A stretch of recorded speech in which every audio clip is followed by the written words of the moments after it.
there's a shortcut for spiritual beings. There's a hookup for spiritual beings. You have to make sure you get your hookup. See, but if you, just like any other place, if you walk into the store and you don't understand that there's a hookup, you'll go in and go out without your hookup. And you wonder why everybody else is coming out with so much good. Well, it didn't look like they spent any more than I did. How come they got so much more? It's because they understood their hookup. Now, with the spiritual hookup is not going to force itself on you. You get the spiritual hookup through the spiritual understanding. And if you don't have the spiritual understanding of your good and of your inheritance and of your blessing and of what's in store for you, then you just go without. Too bad for you. Do you understand what I'm saying?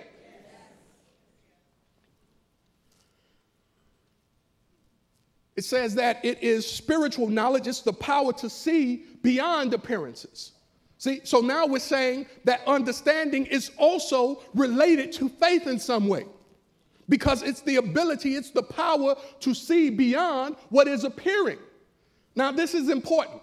This is important because I think all too often, I believe we become mesmerized by what appears in our life, not understanding that it appeared only because there was a conscious activity that drove it into appearance, right? It doesn't appear because you are either worthy or unworthy. It appears because there is a conscious activity driving it. There is something that shapes it. But understanding says that if you have understanding, you can also understand something new and create something new. If you don't understand, though, and you think you must be saddled or burdened with whatever is appearing that no longer fits, then you continue to walk in shoes that don't fit you anymore. Feet hurt, corns on every side, and you just can't get to where you're going because it's just not comfortable going there. It's uncomfortable because you've outgrown it, but you have to understand that you've outgrown it. That's a part of understanding, knowing when you have exceeded an experience.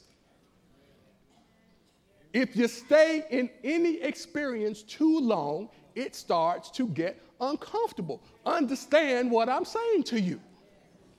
Huh?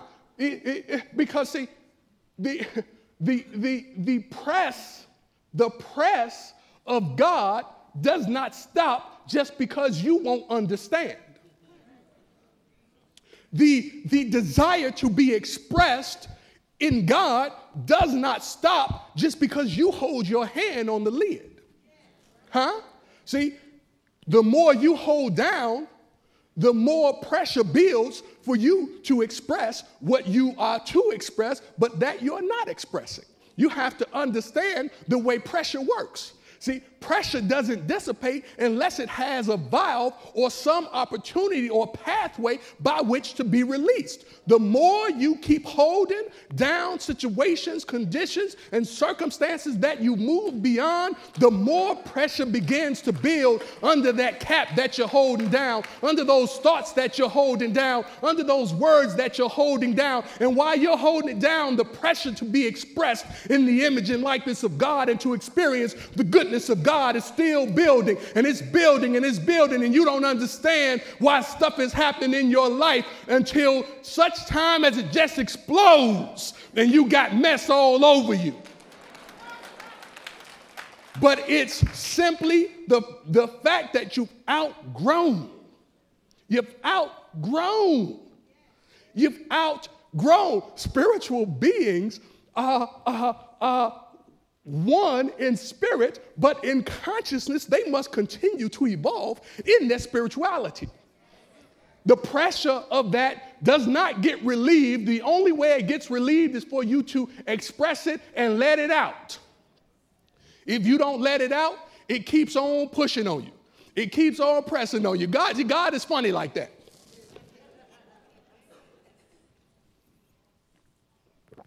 God is funny like that. Let's keep going. It says here that there are two ways to get understanding. There are two ways to get understanding. What's the first way?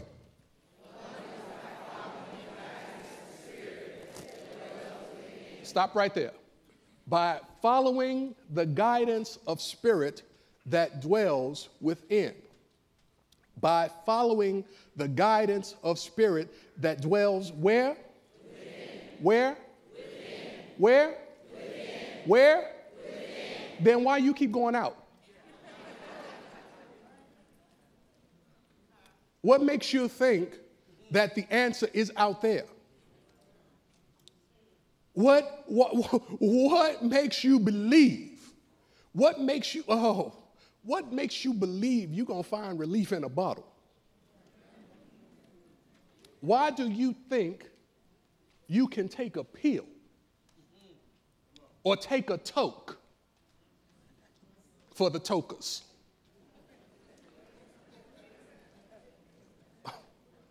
Or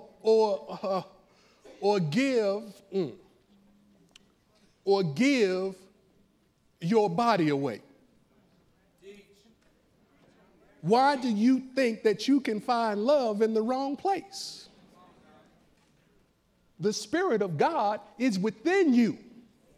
And if you don't connect and understand this truth, you will be forever searching outside of yourself for promiseless, hopeless situations and lies and half-truths and versions of the truth when the whole truth is right within your soul. It dwells within you.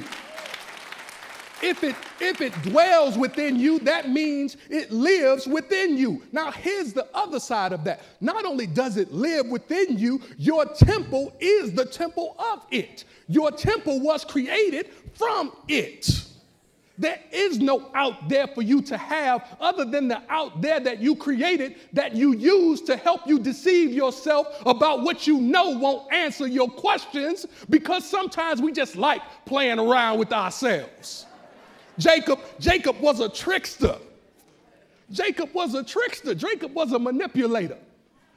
And I'm not talking about you. I'm just talking about Jacob. Jacob used to like to play games. Jacob was a game player.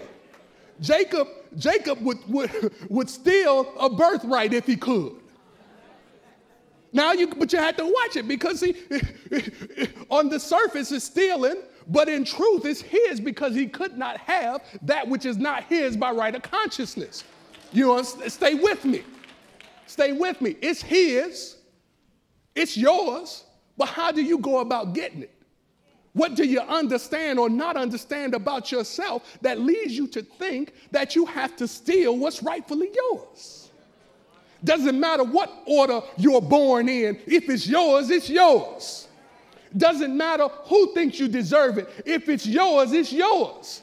It doesn't matter what they say about the promotion. If you are the most qualified and it's yours, you get the promotion. Why? Because it's yours by right of consciousness, not by right of what somebody says can be yours. I'm asking you to understand who you are, because you're already going through the mess. You might as well make sure you get the blessing. It's all yours.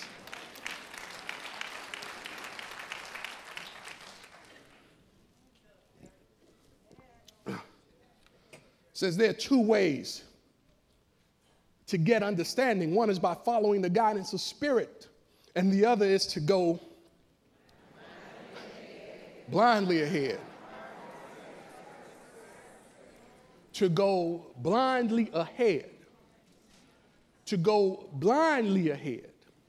Now, how many of you know that when you go into anything blindly, you are much more prone to crash into something when you walk through the situation blindly? See, when you go into it blindly, you can't help but hit something, because you can't see what's in the way. If you go into it blindly, you can't walk around the pothole or drive around the pothole, because you don't see the pothole. If you go into it blindly, you don't know how to say yes over here and no over there, because you don't see the yes and the no. If you go into it blindly, you can't tell that he is not really for you. See, if you go into it blindly, you won't see the signs that she shows you. If you go into it blindly, you will not be aware that they are not really pulling for you if you go into it blindly. That's why you don't want to go into it blindly. You want to go into it with the light of understanding, because the light of understanding will allow you to see every nook and cranny and crevice that exists in the situations you're going through. You don't have to go through anything blindly. You can turn on the light and watch the cockroaches scatter because they can't stay when the light comes on. Don't go into it blindly. Give yourself the light of understanding. Don't go into it blindly. Walk into it with your eyes wide open. And not just these two eyes right here. You want your spiritual eye attuned to the understanding of spirit. And when your spiritual eye is turned on, you will see everything. When your spiritual eye is turned on, you will see the angels as they ascend and descend the ladder. When your spiritual eye is turned on, you will be able to wrestle. You will be able to wrestle with the situation, the condition, the circumstance until it blesses you. When your spiritual eye is turned on, you will realize that you are not just Jacob, but that you are, in fact, Israel. You have a new nature, a new name, a new reality in and through Christ that strengthens you. You are not just who you appear to be, but you have to turn the light on. If you walk in the dark, if you build in the dark, if you erect in the dark, you might just go when it's time to build a relationship, you might ask for the hammer.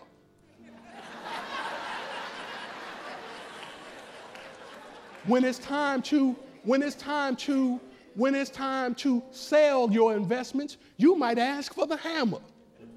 When it's time to nurture yourself, instead of giving yourself the kind words of love, you might pull a hammer out on yourself and say, I don't know why you do this wrong, and I don't know why you do that wrong. If you don't understand who you are, when it's time to put up the Christmas tree, you might just ask for the hammer. God bless you.